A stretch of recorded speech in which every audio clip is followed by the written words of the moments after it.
All right, everybody, what's going on? Good morning. We're coming to you live from Nashville, Tennessee, and I get to talk to a fellow Philly guy, which I'm super excited about. A guy that knows how to do cheesesteaks. It's amazing. Nashville has no idea, but they're going to know after this. But today's show and every show is brought to you by Next Home Brandywine out in Downingtown, Pennsylvania. Dan Peasy and his team of professional realtors, they provide you with guidance, knowledge, and information for all buyers and sellers. Go to nexthomebrandywine.com for all the details or to contact an agent. They do service Philadelphia and the surrounding counties, but nationwide referrals are available because there is offices in 48 of the 50 states. So like I said, go to nexthomebrandywine.com or just call directly 484-364-4862. That's 484-364-4862. Be sure to ask for the NH5 listing special and tell them Totally Driven Entertainment sent you. And here he is, the man of the hour, the man, the myth, the Nashville legend himself, Zyhir, man. Zyhir of It's a Philly Thing. How you doing? How you doing? Good, man. Good. Dude, I am so excited to talk to you finally. We've been trying to get this going, and we finally got it hooked up. And, man, it's so, first off, I'm repping Philly. I got my Flyers hat on. I got my Eagles jersey on. Come on. Yeah, that's Philly. I love every Philly sports team. So absolutely. So how long have you been here in Nashville? Been in Nashville since 2014. Okay. Came here for school. My undergrad at Tennessee State University, Big Blue, and then after I was done, I wound up staying here 2018. So I've been living here ever since I graduated. Wow. Were you originally planning to stay here after school anyway, or it just happened? I hated Nashville. After my freshman year, I was like, Mom, they don't have no good food down here. You know, I wish they had a cheesesteak. They don't have no water ice. They don't got no, like, it's nothing like Philly. So it was like, no. A whole different, like, going from the north to the south. It was just a culture shock. And I didn't like it. You know, I was like, I didn't want to adapt to it. So after a while, I kind of adapt to it. It seemed, it's cool after a while, you know. It was definitely. Now, back in, what part of Philly are you from? Alany. Okay. Nice. So, back home in Philly, did you have a cheesesteak place? Did you work in a cheesesteak place? No, but I was always eating them growing up, and it was like kind of, you from Philly, so you always don't go to the store and get them. You can either make them in your house because they sell like the packaging in right market. So people that's from Philly know about ShopRite. It's kind of like our Kroger. Yeah. To steak them or whatever you get, and you make it at home, and you try to make the best cheesesteak. You like, I'm gonna try to make it just like how I go get it from Gino's, Max's, or one of those places. You're like, I'm gonna try to make it like theirs. That's what you always did growing up. So, you know, it's so my background. I used to own my own pizza shop in. My family's from South Philly. I grew up in Upper Darby. Okay. And I lived in Upper Darby for 27 years, and then I was Delaware County for the next 27 years until I moved here to Nashville a year ago. Okay. And so when I was 18, I owned my own pizza shop. So I did pizzas, cheesesteaks, and the whole thing. And I've been saying since I came here is I'm getting behind the grill of one of these places, and I'm going to show them how to make a real cheesesteak. I appreciate it. But I want to know, like, maybe can you answer this question? You gotta come past. Well, why does people think green peppers go on a cheesesteak? Yeah, I don't know. I don't know why. I was telling them it's like it's not original, but it was like, oh, you gotta have the green peppers, you gotta have this, you gotta have that. And I was like, on the original Philly, it just really comes basic, and that's what like a lot of people don't understand. I guess a lot of the West Coast stuff, they get mixed up with the East Coast subs, so like it's a difference. They try to put everything top, and it kind of messes it up. It does. It really does. So, You actually started with just the food truck, correct? I started out in my dorm. Okay. So I was just messing with the idea. I was like, hey, I'm gonna bring some water ices down because I used to always ask people like, have you ever had water ice? They're like, a snow cone. I'm like, nah, nothing like it. It's different. So I was like, maybe I should try to start some water ice down. So I started doing that on my dorm, and it kind of picked up on campus a lot. So a lot of people were just like hitting me up all the time, knocking on my door like all hours of the night. Just I was something. So I started moving around campus. I started doing more campus, and then I started doing events outside of campus. And I was like, I'm gonna try to get a food truck down here, or just like the food trailer, just to sell the Italian ices on. Okay. And I named it ItzaPhillyThing because Philly water ice, is real big in Philly. So Right. I started doing that, and I started doing a lot of events. People were like, oh man, you don't have no Philly cheesesteaks? I was like, no, we just got water ice. So So I just kind of put it back in my mind. I always kind of wanted to add it on, but people kind of were just like tearing me up about it. It was just like, how are you going to be called It's a Good Thing without no cheesesteak? So that's when we started doing the egg rolls. The egg rolls are really popular. I was doing egg rolls and water ice. I was going to a lot of like corporate companies doing lunch, just different events. And then I was like, you know what? It's just time to add the cheesesteak. So that's when we added the cheesesteaks last August, and here we are this August. Uh, it picked up really fast. So you said you started with the cheesesteaks, with the doing the cheesesteak egg rolls. What was it? Because you were trying to like think like, first off, there's no real rolls down here to do a true cheesesteak. Was that part of the problem? That was one of the problems. I was like, I really don't want to do a cheesesteak if I don't have an Omarosa roll. So I started doing the egg rolls because at first the truck was kind of like a treat truck. Okay. Treats, and I started doing the pretzels as well, but I was trying to get more and more Philly pretzels shipped down here, but it's kind of hard getting to always ship 800 miles. Yeah. I was like, I'm gonna figure out how I get the cheesesteaks down here. I'm gonna figure out how I'm gonna get the Omarosa rolls. So I was like, once I get the Omarosa rolls, then I can do the cheesesteaks. So I did the egg rolls from like maybe March of last year all the way to August, and then the Omarosa rolls finally came in, and I was like, okay, that's when we tried it out, and after that, people were like, man, like we love the cheesesteaks, and I couldn't stop after that. So that's awesome. Now, how does that happen? Like, how are you getting them shipped down? I mean, do they fly them down here? Like, they ship them. I get them shipped to a third-party company. So they ship them and they hold them for me, and then whenever I need them, I just call them up and I'll get some. They freeze them, so they come frozen. Okay. After they bake them, they freeze them, and then all I do is just let them unthaw, and then they're ready to go. They fluff right up. Man, I remember many nights when I had my pizza shop.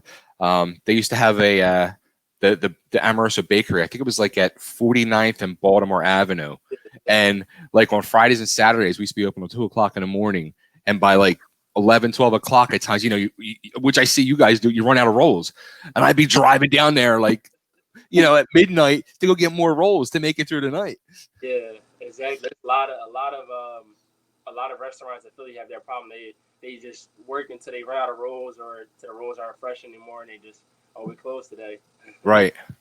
So, it's a good problem to have, though. Yeah, definitely. Now, and that's a problem that you have. Like, I've seen, I mean, you guys run out of rolls, or just times you're even running out of meat. Like, so when we first started, it was like a real bad shortage on meat, especially through our supplier. So COVID, so we didn't have that much meat. So I didn't know. Like, I literally did not expect it to be as popular as it was at the beginning. I thought it would pick up eventually as more and more people found out about it. Somehow, some way, a lot of people out there were opening up in May, and it has just been slammed ever since. So, yeah, people need to like follow the social media page, because I mean, you guys put it up there like on Instagram and all a lot, where you guys open, is it 11 a.m.? 12, and people are lining up at 11 a.m. waiting for you to open. Yeah, exactly. Or people will show up sometimes when we're not open, like, oh man. Like, I think no one around here uses Google Maps. So now you took the food truck and you made that like a stay at one spot now. Like you're set up over in by the Staples up on Route 70. Yeah, so well, we have the physical location now, and then we're gonna take the food truck that we originally used, and we're probably around like October, probably gonna launch that, and that's gonna be mobile in a couple of days throughout the week. So we probably go over like maybe like some North Nashville, East Nashville areas, and just try to basically just set up or go set up like 3 times a week, so we can kind of do both, you know, Nice. so we can add more and more. Now, something that I also think is really cool that you do is, you have limited hours. It's not like, you're open 12 hours a day, which is great for you because it doesn't burn you out. And you have a couple days that you're actually closed. And it also kind of, it makes the people want it more that you have limited time. So it's a smart marketing thing to do. So it's pretty cool that way. And people they be killing me about the hours. Man, you need to change your hours. You need to change your hours. They but like it's cool because people can only get it at a certain time, and Yeah. they just is always like. I think that even if we opened up more hours, it still would kind of be even chaotic. But Yeah. those hours that we're doing really good. So That's awesome. Yeah. Now, how about the physical location? You guys were set to open right around the whole start of the pandemic, Yeah. and that which delayed your opening. Did it kind of scare you? Did you think like, oh man, like we're going to end up failing because of the pandemic before we even open? Yeah. I kind of didn't. I didn't know what to expect really. And then like we were trying to open up in February because we kind of actually got the spot over like in November. It was kind of even crazy how that even happened, but the pandemic just kept pushing everything back. Like everything kept getting delayed, and then once it was time to open, it was just like we didn't know what to expect. I'm like, I don't know if people are coming out anymore because of COVID and people. Right. So it was just like we just gonna have to see. So yeah, it was a blessing. What is like what are people's reactions that have never had a true Philly cheesesteak when they get yours and they open it up and then they bite into it? Like, do you see the reaction on their face? Like, oh my God. Some people just like especially when I used to do the food truck, like it was kind of even cool because like sometimes you can see people sitting in their car. Like I just see it, like people they won't even make it out. Like they really go to the car, sit down, and they eat it, and they just like sit back and just like I know me eating a full cheesesteak it can put you to sleep. Like Yeah. Oh yeah. people they like the Yelp reviews that I've been reading, people that never had a real cheesesteak, they was like, man, it's a lot of meat. It's great. It's just like I never had nothing like it before, and it just kind of makes me feel like able to get people a piece of my home, and it's just like it's people something they never had because they never been a Philly. It's just really cool feeling to be able to provide that to them. Yeah, it's funny. A cousin of mine, he would call me every month, and he's like, "Yo, come on, cuz you gotta open a cheesesteak place down there. You gotta open a cheesesteak." He's like, "I'll put the money up. You find a storefront, and we'll do this. Come on, come on." And I was just like, "Man, I don't know." I said that people down here be blown away by it, but then like the pandemic, I'm like, I don't think right now is a good time. Yeah, because like I actually been like. I used to work at Auntie Anne's growing up, so it was like I always kind of wanted to have my own. At first, I wanted my own Auntie Anne's, and then kind of being down here just kind of showed me like people just need like people like I never been in Philly before. They always ask me like how's Philly, so I thought that was like kind of like a good idea because I didn't know because if people like man I don't because some people they're not gonna try it, they never really had it, so Yeah. they really liked it a lot. Yeah. And what back home in Philly, what was your favorite? Who had your favorite cheesesteak? It's I really go to Max's on Broad Street. It's like by Temple. Okay. Alessandro's, I like them a lot. I also like Ishkabibble's on South Street as well. Yes. I heard a lot about them just right before I moved here. Like a few people were telling me about it. I wanted to try them. I never did. Ishkabibble's is really good. I like Max's a lot. I think it's because it's close to my house. But they are really good, and the Alessandro's is really good. I really Pat's and Gino's, that's kind of the touristy side. Like, yeah. Um, And then I like chicken Phillies mainly. So gyms, they only sell beef, so I really don't go to gyms like that. Yeah. But it's actually this place I just recently came across. I cannot remember the name. They sell a jerk chick. It's called Grubaholics. Okay. In Philly, it's called Grubaholics. They got a food truck and they sell jerk chicken cheesesteak. It's the best thing I ever had. Like, it's Wow. jerk chicken cheesesteak, and I was mad because I brought it and I shared it with my girlfriend, and I was kind of mad because I didn't have. Like, I was like, it was really good. Like, whenever I go home, I try to find them. They're really good. That's awesome. Now, how about you? Do you get yours whiz wit or without? Depends on the day. Depends on the day. Yeah, depends on the day. Do you have to teach the people when they come up to order how to order it correctly? Yeah, because then some people is like, I'm gonna put a sign up because you know how back in Philly is like when you come, Yeah. you gotta know what you want because it's like they come to the window well like this. I try to tell them like, hey, you gotta get it. And then we already put the original like kind of like the original style on there so people can just like, okay, just give me that, and then they just kind of speed up the process. The people just they're like, oh, I don't know what to try, and they were trying to add all the toppings and all that, and I was like, nah, you don't do that. Yeah. Now, how about something I've noticed too since I've started doing this Nashville restaurant review.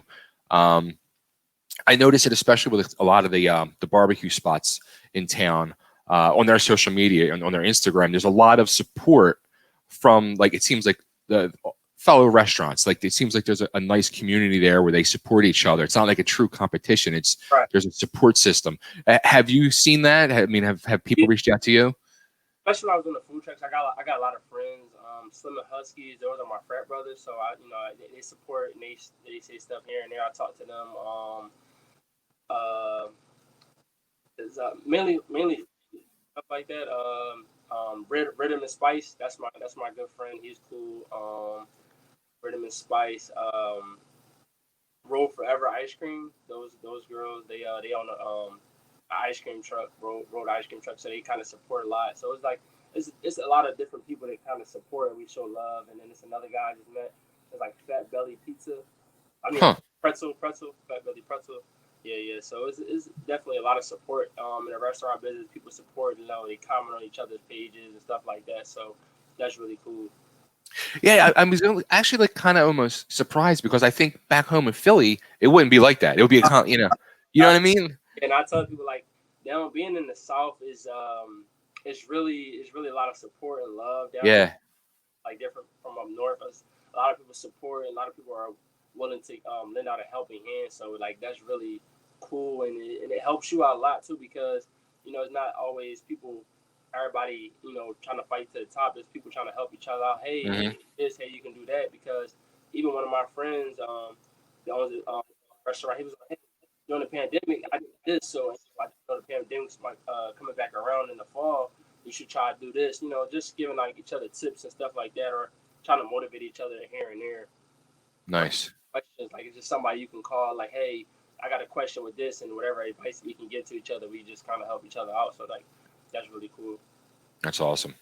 So, I mean, this seems like this is going to be your new career now. You went to college and all that. What did you end up going to school for? I went to school for mass communications with a minor in entrepreneurship. Okay. So, but I eventually want to use my mass communication. I want to write movies. That's Cool. I want to just be have the businesses doing really well, so where I can take a step back and pursue my other dreams. That's another one of my lifelong dreams as well. So that's cool. That's what I was going to say too. Like the way you have your schedule too, you're still able to. I don't know if you're still going to school or pursue other things. Since you do have 3-4 days off a week. Yeah. So we really trying to. It's not going to be like that soon. And then I'm really trying to start preparing for next summer. So like the beginning of next year. So we're trying to add a water ice truck so we can have that going around the city and just start doing like some wholesaling of some water ice. Just a lot of different things we're going to do. So I really ain't probably going to have any days off coming soon. That's part of being an entrepreneur, though. Yeah, I'm enjoying while I can because there's really not days off really anyway. Right. So what is? Let's tell everybody what the schedule is.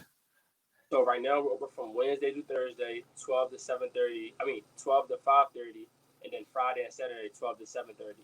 And we're looking to extend Sundays just for dessert day for water ice and egg rolls. So probably 12 to 5:30 those days as well. Nice. And let's give everybody the address. Oh, 7609 Highway 70 South, Nashville, Tennessee 37221. And we're located right next to Staples and right behind the Dairy Queen, right on Highway 70 South. Yeah, I mean, when you drive by, you just have to look for the It's a Philly Thing set up over there in the corner, and look for the line. You can't miss the freaking line. Yeah, it's a line. Hey, man, this is great finally catching up. I'm coming up there this week. I'm getting a cheesesteak. Finally. Let me know when you come so we can definitely talk. I will, for sure, man, for sure. Yeah, man, it's great talking to you. Hit me up on Facebook. Let's keep in touch, and let's show Nashville what Philly's all about. Definitely Philly. So man, Right on. I follow the page and come show love. It's a Philly thing. We're gonna be open. Bring your Yeah. cheesesteaks. Check them out. Facebook, Instagram. I mean, you see the cheesesteaks and you just want to drool, and you want to take a nap because you're going to go into a food coma. Definitely.